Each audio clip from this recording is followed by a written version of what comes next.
Guys, welcome back to UGC plugin. तो काफी सारे मैसेजेस के बाद कि मैम सीडीपी का बैच आप चला दीजिए, तो यहाँ पे मैं आपके लिए ले आई हूँ सीडीपी प्रो बैच। सो सीडीपी प्रो बैच बेसिकली है कि हम कैसे स्कोर कर सकते हैं 30 out of 30 in the CDP section. जितने भी स्टूडेंट्स अभी दिसंबर के लिए भी अभी जितने भी एग्जाम्स निकले हुए हैं जिनके अंदर सीडीपी आती ही आती है, आप सबको पता है 30 मार्क्स का सेक्शन जो है वो ब्लॉक्ड रहता है फॉर सीडीपी से हमेशा से। तो उसके अंदर H TET, H P TET, P S TET, S ये आपका C TET and KVS, NVS, TGTs, even PGTs में भी कई बार हमें सीडीपी आती है। तो सीडीपी के बारे में जितनी भी डिटेल्स हैं, जितने भी नोट्स हैं, प्लस जितने भी एमसीक्यूज हैं, यानी कि आपको कंटेंट प्लस एमसीक्यूज दोनों ही इस बैच में मिल जाएंगे। तो आप स्क्रैच से आज से इस वीडियो से मेरे साथ स्टार्ट कर सकते हैं अपना सीडीपी का सेक्शन। तो चलिए, first of all I want to make you understand what do you mean by CDP. यानी कि एग्जैक्टली हम पढ़ने क्या वाले हैं यहाँ पे। तो सीडीपी का मतलब है चाइल्ड डेवलपमेंट एंड पैडागोजी। जब हम चाइल्ड डेवलपमेंट की बात कर रहे हैं तो उस सेक्शन में हम पढ़ते हैं, बच्चा ये जो आपका सेक्शन है, दिस वन, इसके अंदर हम पढ़ते हैं डेवलपमेंट मीन्स बच्चे का विकास किस तरह से किया जाएगा, है ना। तो बच्चे के विकास के बारे में हम सारी की सारी चाइल्ड साइकोलॉजी रीड करते हैं। यानी कि इस 30 नंबर के सेक्शन में 30 मार्क्स के अंदर हमें दो चीजें पढ़नी है। एक तो चाइल्ड डेवलपमेंट पढ़नी है, जिसके लिए आपको चाइल्ड साइकोलॉजी पढ़नी है, जिसमें आपकी intelligence, personality, growth and development, heredity, environment, ये सारी चीजें रहेंगी जो आप बच्चे की साइकी को समझने के लिए पढ़ेंगे। दूसरा आपका सेक्शन होता है पैडागोजी। पैडागोजी का सिंपली मतलब होता है शिक्षा शास्त्र, जिसे आप हिंदी में कहते हैं। अब शिक्षा शास्त्र का मतलब क्या है कि अगर मान लीजिए for example if I am a maths teacher and you are a English teacher, तो हम दोनों के पढ़ाने का जो तरीका होगा या जो अप्रोच होगी वो डिफरेंट होगी, है ना। आप अलग तरीके से पढ़ाएंगे, मैं अलग, क्योंकि हमारे सब्जेक्ट्स अलग है। दूसरी ये भी बात हो सकती है कि आपकी ऑडियंस हो सकता है कि आप 6 साल के बच्चे को पढ़ा रहे हैं, मैं 16 साल के बच्चे को पढ़ा रही हूँ, है ना। सो तब भी अप्रोच जो है वो डिफरेंट हो जाएगी। सो this is what pedagogy means. Pedagogy का सिंपली ये मतलब है कि द वे ऑफ टीचिंग। अगर हम एग्जैक्ट मायने में ले तो it means the way of teaching. Way of teaching बदलता है, सब्जेक्ट के अकॉर्डिंग बदल सकता है, स्टूडेंट्स के अकॉर्डिंग बदल सकता है, टीचर के अकॉर्डिंग बदल सकता है ना। मेरे पढ़ाने का ढंग या किसी और के सेम सब्जेक्ट पढ़ाने का ढंग जो है वो अलग हो सकता है। So pedagogy means when you are portraying your style of teaching. तो आपका क्या तरीका है पढ़ाने का और किस तरीके से अब इसके अंदर सेक्शन, इस सेक्शन के अंदर मतलब क्या क्या चीजें आप पढ़ते हो। इस सेक्शन के अंदर आप जैसे पढ़ते हो ब्लूम्स टेक्सोनॉमी हो गया, या टीचिंग के मेथड्स हो गए, या फिर मैक्सिम्स ऑफ टीचिंग पढ़ते हैं, या फिर आप लगा लीजिए अप्रोचेस टू टीचिंग पढ़ते हैं, ठीक है। तो ऐसा ही एक टॉपिक आज मैं आपके लिए स्टार्ट करने के लिए लाई हूँ फॉर सीडीपी। मोस्टली हम सीडीपी को स्टार्ट करते हैं with the chapter growth and development, but मैं एक ऐसा आपके लिए टॉपिक लेके आई हूँ जिससे मतलब मैं चाहती हूँ कि आपकी बैकग्राउंड बने किसके बारे में, साइकोलॉजी के बारे में। कि अगर हम एक ऐसे लर्नर की बात कर रहे हैं कि जो एक कंस्ट्रक्टिव लर्नर है, तो वो कहाँ से आया, ये वर्ड कहाँ से आया। जैसे आपको काफी क्वेश्चंस आते हैं ऑन कंस्ट्रक्टिव लर्नर, है ना। तो ये क्या चीजें हैं, कहाँ से आती हैं। सो उसी के रिगार्डिंग हम आज अपना फर्स्ट टॉपिक सबसे पहला स्टार्ट करेंगे, which is schools of psychology. Schools of psychology क्या है, स्कूल्स का मतलब क्या होता है यहाँ पे। स्कूल्स का मतलब यहाँ पे है पर्सपेक्टिव, नजरिया, अलग अलग व्यू पॉइंट्स, ठीक है। तो काफी सारे साइकोलॉजिस्ट जो है अलग अलग तरह से देखते हैं इस चीज को कि शिक्षा कैसे देनी चाहिए।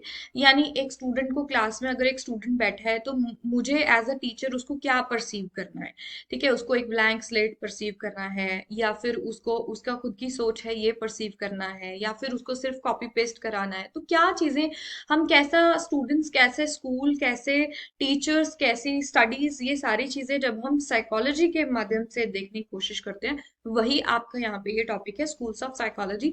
बहुत जगह पे आपको नहीं मिलेगा, but yes, here I have made proper notes for you guys, and in every video you will get proper notes, short notes, shorts in the sense कि आपको और कहीं से कुछ पढ़ने की जरूरत नहीं पड़ेगी। I'll provide you all the notes in these videos. So first आता है हमारा स्ट्रक्चरलिज्म। स्ट्रक्चरलिज्म नाम से पता लग रहा है स्ट्रक्चर। बच्चे ये स्कूल वो है, जैसे आपको यहाँ से क्वेश्चंस डायरेक्ट होते हैं कि स्ट्रक्चरलिज्म को कौन कौन फॉलोअर्स हैं इसके। तो सबसे पहले मैंने इसके फाउंडर्स ही आपको यहाँ पे दिए हैं।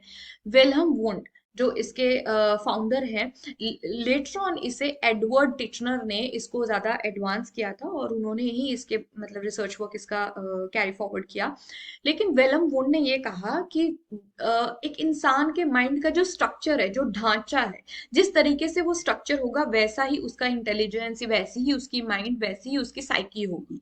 तो ये स्कूल ये बिलीव करता था, यानी कि किस चीज में, हमारे माइंड के स्ट्रक्चर में बिलीव करता था, उसके ढांचे में बिलीव करता था। तो इसमें अगर हम देखें कि structuralism is considered the first formal school of psychology, हम इसे बोलते हैं, क्या बोलते हैं, first formal school of psychology. ठीक है जी, पहली ऐसी विचारधारा जो साइकोलॉजी में रखी गई। So it's ought to analyse the mind's structure.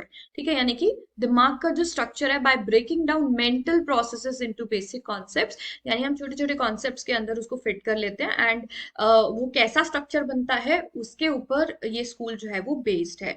ठीक है, so this approach used introspection, इसमें इंट्रोस्पेक्शन की बात की गई कि अब इंट्रोस्पेक्शन क्या होता है, आपको बड़े सारे पेपर्स में आता है। इंट्रोस्पेक्शन मीन्स खुद को देखना। ठीक है, खुद के अंदर झांक के देखना। जब हम ये देखते हैं, अगर दिन में मैं 10 मिनट भी अपने आप को दे रही हूँ कि आज मैंने ये चीज सही करी और आज मैंने ये चीज गलत की, मुझे ये नहीं करना चाहिए था, या मुझे ये बहुत अच्छा आज मैंने काम किया, तो ये दिस इज इंट्रोस्पेक्शन। आप अपने आप को एनालाइज कर रहे हैं एक तरीके से, where individual reported their thoughts and feelings in response to stimuli, aiming to understand what of the mental process, यानी क्या एग्जैक्टली क्या। ठीक है, जब आप ये समझने की कोशिश करते हैं, उसको उसके ऊपर ये थ्योरी जो है वो बेस करती है, स्कूल बेस करता है। अब इसका जो कॉन्ट्रीब्यूशन है, जो स्ट्रक्चरलिज्म है, it laid the ground work for experimental psychology. इससे एक्सपेरिमेंटल साइकोलॉजी शुरू हुई by introducing systematic observation and introspection. ठीक है, तो इससे दो चीजों का जन्म हुआ। क्या चीज है, एक्सपेरिमेंटेशन, जो हमने करनी शुरू की स्टार्टिंग में मेडिकल फील्ड्स के अंदर, कि हम एक डॉक्टर ने मेडिसिन दे के देखी, चाहे वो एक रैट के ऊपर एक्सपेरिमेंट हो रहा है या किसी अदर एनिमल के ऊपर हो रहा है या ह्यूमन बींग्स के ऊपर भी अगर हो रहा है, तो उन्होंने ऑब्जर्व किया एंड इंट्रोस्पेक्ट किया, एंड उस रिसर्च मेथड से हम एक रिजल्ट पे आए। सो स्ट्रक्चरलिज्म ने इन सारी चीजों को एक तरह से शुरुआत दी। ठीक है, तो ये हुआ structuralism. Now the second school which is functionalism. Functionalism के जो फादर हैं, दैट इज फाउंडर जो है William James and John Dewey. ठीक है जी, विलियम जेम्स ही फर्स्ट नेम इसके लिए चूज किया जाता है, John Dewey later on. Then functionalism जो है वो बिलीव करता था, अगर मैं जैसे स्ट्रक्चरलिज्म का मैंने कहा कि वो लोग ढांचे में बिलीव करते थे कि जैसा दिमाग का ढांचा होगा वैसी ही हमारी साइकी होगी। ये लोग बिलीव करते थे कि जैसे हमारा माइंड फंक्शन यानी क्रिया यानी काम करता होगा, ठीक है, जितना मैं उससे काम लूंगी, जैसे मैं उससे काम लूंगी, जैसे मैं उसकी लर्निंग, अब जैसे हम लर्निंग करते हैं या टाइम टू टाइम हम अपने काम को, अपने दिमाग को चलाते रहते हैं और चीजों को मेमोराइज करते रहते हैं, तो जितना ज्यादा आप यूज करेंगे अपने माइंड को, फंक्शन में लाएंगे, उतना ही ज्यादा वैसी ही आपकी साइकी क्रिएट होगी। So functionalism focused on the purpose and adaptive functions of mental processes rather than their structure. तो ये structure में ना believe करके ये लोग function में believe करते, functions of mental process. So it examined how mental activities जैसे कि thinking हो गया, learning हो गई या memory हो गई, वो कैसे हमें help करती है environment में adapt होने के लिए, adjust होने के लिए। ठीक है जी, तो आपने इसके फाउंडर का नेम याद रखना है, फाउंडर नेम्स बच्चे सबके याद रखने हैं आपने। एंड मेन चीज याद रखनी है कि फंक्शनलिज्म जो है वो किस चीज की बात करता है या क्यों ये जो स्कूल है वो सामने आया। Next one is behaviourism. सबसे ज्यादा अभी तक हमारे एग्जाम्स में, चाहे वो सीटेट से लेके कोई भी टेट आप ले लीजिए, उनमें अगर कोई सबसे ज्यादा क्वेश्चंस पूछे गए हैं, दैट इज फ्रॉम बिहेवियरिज्म, व्यवहारवाद जिसे आप कहते हैं। तो व्यवहारवाद के जो फाउंडर हैं, that is J B Watson. ठीक है, जॉन बी वॉटसन। अब जो जेबी वॉटसन है, लेटर ऑन हम बीएफ स्किनर को भी इसका काफी क्रेडिट देते हैं। ठीक है, तो जेबी वॉटसन जो है, उन्होंने बिहेवियरिज्म को जन्म दिया। और बिहेवियरिज्म क्या है, हम अपने स्कूल्स में एक्चुअली अगर आप 90s का पूरा दौर देखोगे तो जिस तरीके से 90s के बच्चे पढ़े हैं अपने स्कूल के अंदर, वो सारा का सारा बिहेवियरिज्म था। ठीक है, बिहेवियरिज्म बेसिकली क्या है, कॉपी करना। कॉपी किसको करना, अपने टीचर को। Copy in the sense behaviour को फॉलो करना। ठीक है, इसमें ऑब्जर्वेबल आउटर ओवर्ट बिहेवियर की बात होती है। ठीक है, सो यहाँ पे बिहेवियरिज्म क्या है, सोलिली on, it focuses on observable behaviour rather than internal mental states. आपके अंदर क्या चल रहा है उससे कोई मतलब नहीं है, आपका बाहरी व्यवहार जो है वो यहाँ पे मतलब अगर मैंने एक एक्शन दिया है तो how you are reacting to that, वो यहाँ पे ज्यादा मायने रख रहा है। आपके अंदर जो क्या चल रहा है वो यहाँ पे रीड नहीं किया जाता है बिहेवियरिज्म में। और जैसे कि मैंने आपको कहा कि 90s के बच्चे जो हैं स्कूल्स में, अगर हम फॉलो कर रहे थे उस टाइम पे पर्सपेक्टिव, तो दैट वाज बिहेवियरिज्म। वो मैंने इस वजह से कहा क्योंकि आप पूरी तरह से अपनी नोटबुक्स में वो चीज लिख के आ रहे हो एग्जैक्टली जो टीचर ने लिखवा दिया। मैं मोस्ट कॉमन इसका एग्जांपल आप हमेशा बच्चों को यही देती हूँ क्लास में, कि हम जब इस एरा में थे कि हम सिर्फ ये लिखते थे कि Ram is my best friend, है ना, सब बच्चे यही लिख रहे हैं, चाहे मेरा बेस्ट फ्रेंड कोई और भी है, ठीक है, या उसके बारे में कोई और क्वालिटी है, या उसके बारे में कोई और चीज भी है, but we were following the same pattern. ठीक है, वो सारी जो चीज है एक ही पैटर्न में हम सिक लीव लिख रहे हैं, एक ही पैटर्न में दिवाली का ऐसे लिख रहे हैं। तो हम मतलब कुछ भी अपने से नहीं लिख रहे हैं, हमें जो लिखवाया जा रहा था या हमें जो पढ़ाया जा रहा था एग्जैक्टली बस वही पैटर्न हमें फॉलो करना था, right. So that is the behaviourism. ठीक है जी, वही चीज थी बिहेवियरिज्म। तो नेक्स्ट आप देखिए, अब बिहेवियरिज्म में से आपको काफी क्वेश्चंस आते हैं, आई होप आपको समझ में आ गया होगा कि बिहेवियरिज्म में लर्नर जो है ना वो पैसिव होता है। ठीक है, जब पैसिव लर्नर के ऊपर क्वेश्चंस आते हैं ना आपको पेपर में, यानी आपका असक्रिय जो स्टूडेंट है जिसको आप कह देते हो कि जो क्लास में एक्टिव अगर मैं कंसिडर नहीं करी, तो that is the behaviourism pattern जो हम फॉलो करते हैं। Next one is psychoanalysis. Psychoanalysis से भी काफी क्वेश्चन आते हैं, specially in the PS TET we have so many questions, HP TET so many questions, H TET so many questions. Psychoanalysis जो है वो the founder of psychoanalysis is Sigmund Freud. ठीक है, Sigmund Freud ने psychoanalysis means psyche का analyse किया, psyche को। ठीक है, साइकी मीन्स हमारे दिमाग को उन्होंने क्या किया, पूरा विश्लेषण किया उसका। क्योंकि उन्होंने क्या पढ़ा, हमारे दिमाग की काफी सारी, आप देखोगे अगर हम साइकोसेक्सुअल थ्योरी देखें, या फिर हम ये इड ईगो सुपर ईगो का जो कॉन्सेप्ट है जो हमें फ्रॉइड ने दिया, ये देखें, है ना। सो मोरालिटी के ऊपर, रियलिटी के ऊपर, डिजायर्स के ऊपर, इन सारी चीजों के ऊपर बात की फ्रॉइड ने। तो ये जो सारी चीजें हैं ये साइको एनालिसिस है। इस स्कूल को ये नाम इसी वजह से दिया गया क्योंकि उन्होंने हमारे तीन पार्ट्स जो हैं दिमाग के उनके बारे में स्टडी की, that is conscious, unconscious and subconscious, जो हमें फ्रॉइड ने दिया अपने रिसर्च वर्क के बाद, एंड ऑल्सो इडिगो सुपर ईगो। सो इन्हीं की वजह से हम इसको साइको एनालिसिस स्कूल बोलते हैं, और ये जो है फ्रॉइड ने हमें दिया है। और फ्रॉइड ने क्या क्या कॉन्सेप्ट्स दिए हैं ये आपको जस्ट यहाँ पे याद रखना है, एंड इसे डिटेल हम तब करेंगे जब हम फ्रॉइड के कॉन्सेप्ट को पढ़ेंगे। Next humanistic psychology. Humanistic psychology जो है वो कार्ल रॉजर, बहुत बार डायरेक्ट क्वेश्चन भी आया है कि ह्यूमनिस्ट इनमें से कौन कौन से हैं। ठीक है, तो आप फाउंडर के नाम तो आप इस पीडीएफ में से पूरा आपने लर्न कर लेने हैं कि कौन से स्कूल या कौन से पर्सपेक्टिव को फॉलो करता है साइकोलॉजिस्ट। देन अब्राहम मास्लो जिनकी आप मोटिवेशन की थ्योरी भी पढ़ते हैं, एंड कार्ल रॉजर जिनकी सेल्फ की थ्योरी जो पीएस टेट के स्टूडेंट्स को आती है ना, पेपर के अंदर। तो वो सारी जो इन दोनों की जो वर्क्स हैं उन्हीं से ही इन्हें हम क्या कहते हैं, मानवतावादी यानी कि ह्यूमनिस्टिक साइकोलॉजी को ये फॉलो करते हैं। इनका ये मानना है कि humanistic psychology known as the third force in the psychology focuses on personal growth, यानी हमारी हैप्पीनेस, हमारी ग्रोथ, हमारी सेल्फ एक्चुअलाइजेशन, जो आपने मास्लो की थ्योरी में हम पढ़ेंगे, है ना, what is self actualisation. So human potential कितनी है, हम अपनी लाइफ में कितना ज्यादा आगे बढ़ सकते हैं, कितना ग्रो कर सकते हैं, ये सारी चीजें, यानी कि जहाँ पे ह्यूमन बींग्स के बारे में बात हो रही है।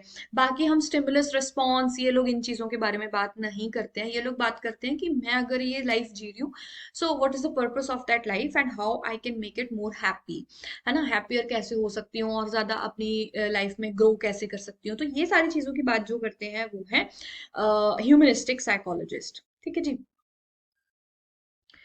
Next one is cognitive psychologist. इनमें से भी हमें बहुत ज्यादा क्वेश्चनिंग हुई है क्योंकि यहाँ पे आ जाते हैं जीन प्याजे। ठीक है जी, जीन प्याजे आ जाते हैं, नेसर आ जाते हैं, जिन्होंने कॉग्निटिव रेवोल्यूशन के ऊपर बात की थी। ये आपको हालांकि इनकी थ्योरी नहीं है, आपको ऑलरिक की कोई थ्योरी नहीं है, आपको सिर्फ जीन प्याजे की थ्योरी है, बट यहाँ से नाम याद रख सकते हो आपकी कॉग्निटिव साइकोलॉजी में इनका बड़ा नाम है। ठीक है, सो फाउंडर कौन है, जीन प्याजे हैं। यहाँ पे जीन प्याजे ने कॉग्निटिव, कॉग्निटिव मीन्स संज्ञानात्मक, कॉग्निटिव मीन्स मेंटल एबिलिटीज, ठीक है। जब मैं बात कर रही हूँ हमारी मानसिक क्षमताओं की कि मेरा माइंड जो है वो क्या क्या कर सकता है एग्जैक्टली जितने भी हमारे मेंटल प्रोसेसेस हैं उनको स्टडी किया गया कि मैं बहुत सारी चीज़ों को परसीव कर सकती हूँ, बहुत सारी चीज़ों को मेमोराइज कर सकती हूँ, प्रॉब्लम्स को सॉल्व कर सकती हूँ, डिसीजंस मेकिंग हो सकते हैं इसके अंदर। तो जो भी चीज़ें आपका माइंड कर सकता है, जैसे वो डेटा को ट्रांसफॉर्म कर सकता है, स्टोर कर सकता है, रिट्रीव कर सकता है ना, जैसे कंप्यूटर कर सकता है,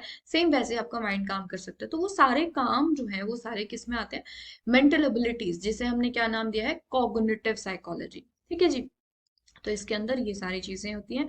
एंड ये कॉन्ट्रीब्यूशंस आप रीड आउट कर सकते हैं। कॉन्ट्रीब्यूशंस मींस इनको इन रिसर्च वर्क्स के बाद या इन स्कूल फील्ड्स के बाद हमें क्या क्या मिला, ठीक है। तो यहाँ पे जैसे सीबीटी है, CBT therapy is very very now days very very popular.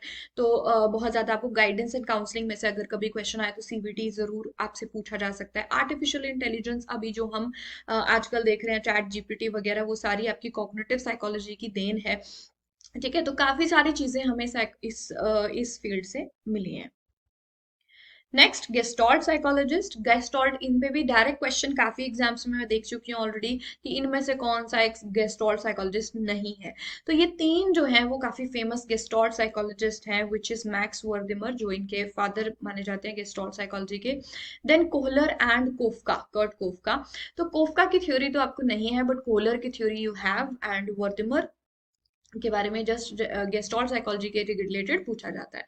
तो गेस्टॉल्ट वर्ड क्या है? गेस्टॉल्ट, जैसे मैंने कॉग्निटिव बोला, वैसे ही गेस्टॉल्ट भी किसी का नाम नहीं है, it is a German word.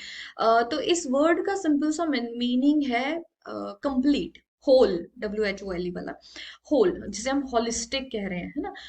इनका सिर्फ ये इतना कहना है कि जब हम पहले पूरी चीज को अप्रोच करते हैं तभी हम उसे अंडरस्टैंड करके उसके पार्ट्स को प्रॉपरली अंडरस्टैंड कर सकते हैं, ठीक है। अगर मैं पहले आधी चीज बोलूंगी तो बच्चे को समझ में कभी नहीं आएगी, यानी वो उस प्रॉब्लम को सॉल्व कर ही नहीं पाएगा।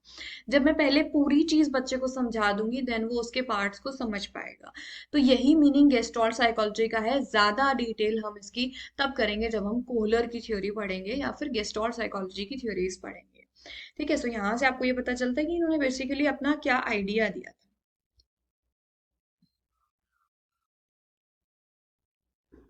Next one, biological psychology. अभी तक का क्वेश्चन नहीं आया है, but I have included here so that you can know the name at least, कि बायो साइकोलॉजी भी एक साइकोलॉजी है, ताकि अगर कोई ऑप्शन में आपके पास कुछ भी आ जाता है तो आप एक्सक्लूड या इंक्लूड कर सकते हो अकॉर्डिंगली। तो ये जो साइकोलॉजी है, it is related to the brain, ठीक है, या नर्वस सिस्टम, ठीक है, या हॉर्मोन्स या जेनेटिक्स, यानी जब हम अपने ब्रेन, नर्वस सिस्टम, अपनी अपनी बायोलॉजी को जब हम पढ़ रहे हैं, ठीक है, उसके बारे में जब हम उसकी मतलब अपनी फिजियोलॉजिकल साइकोलॉजी को जब हम पढ़ रहे हैं या न्यूरो साइंस को जब हम पढ़ रहे हैं, तो वो भी हम इसे यहाँ पे कह सकते हैं।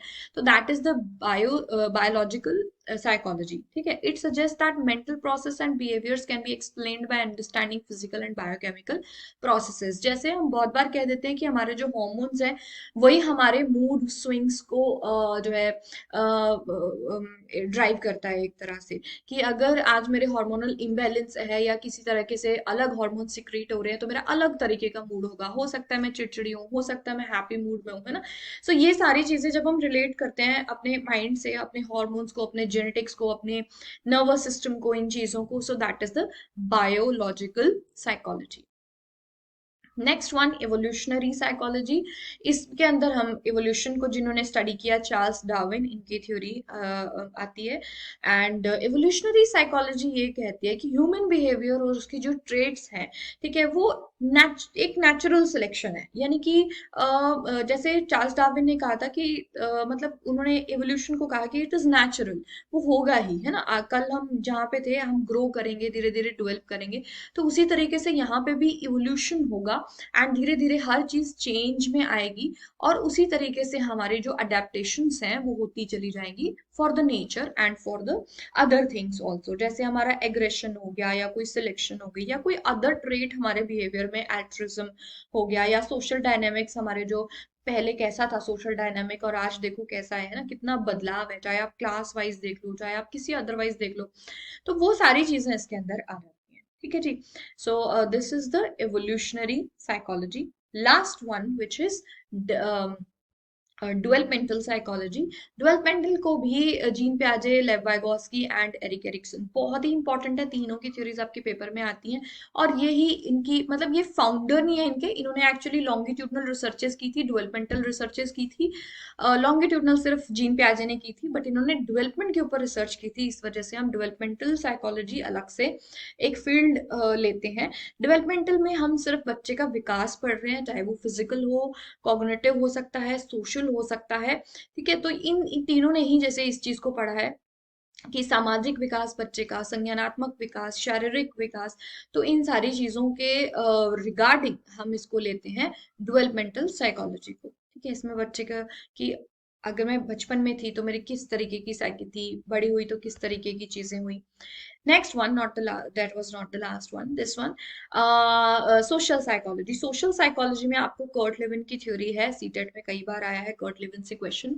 तो Kurt Lewin and later on it was Solomon ने इसको किया था एंड मिलग्रैम ने इसको कैरी फॉरवर्ड किया आगे इसके रिसर्चेस को। तो लेकिन हमें सिर्फ कौन सी पढ़नी है, हमें सिर्फ कर्ट लेविन पढ़ना है। ठीक है, सो सोशल साइकोलॉजी हमें क्या बताती है कि हम समाज को देखते हुए हमारे क्या थॉट्स हैं, क्या फीलिंग्स हैं, क्या बिहेवियर पैटर्न्स हमारे बनते हैं थ्रू द सोशल इंटरेक्शन। जितना ज्यादा अभी जैसे इसका तो बड़ा एग्जाम्पल एग्जाम्पल कह लो या एक रेफरेंस अगर आपको समझना है कि सोशल साइकोलॉजी का मीनिंग क्या है, आप कोविड को याद करो। हम कैसे हो गए थे सोशली, बिल्कुल एकदम बंद सब कुछ, है ना। तो अभी नॉर्मल जब लाइफ हम जी रहे हैं, हम क्यों कहते हैं बैक टू नॉर्मल, है ना। Back to normal means now we can socially interact. तो तब क्या हो गया था, एक तरह से हम अपने आप में ही हो गए थे या घर घर में ही हो गए थे, हम बिल्कुल भी किसी से मिलजुल नहीं पाते थे, या बहुत ज्यादा एक कह लीजिए कि फ्लेक्सिबिलिटी नहीं थी सोशल इंटरेक्शंस में, रिजिडिटी बहुत ज्यादा हो गई थी, है ना। सो वो जो एक चीज है उससे हमारे बिहेवियर पैटर्न्स में चेंजेस आए, हमारी फैमिली पैटर्न्स में चेंजेस आए, बहुत ज्यादा चीजें इन्फ्लुएंस हुई। ठीक, तो उसी को हम क्या कह रहे हैं यहाँ पे, सोशल साइकोलॉजी, इन्हीं सारी चीजों को।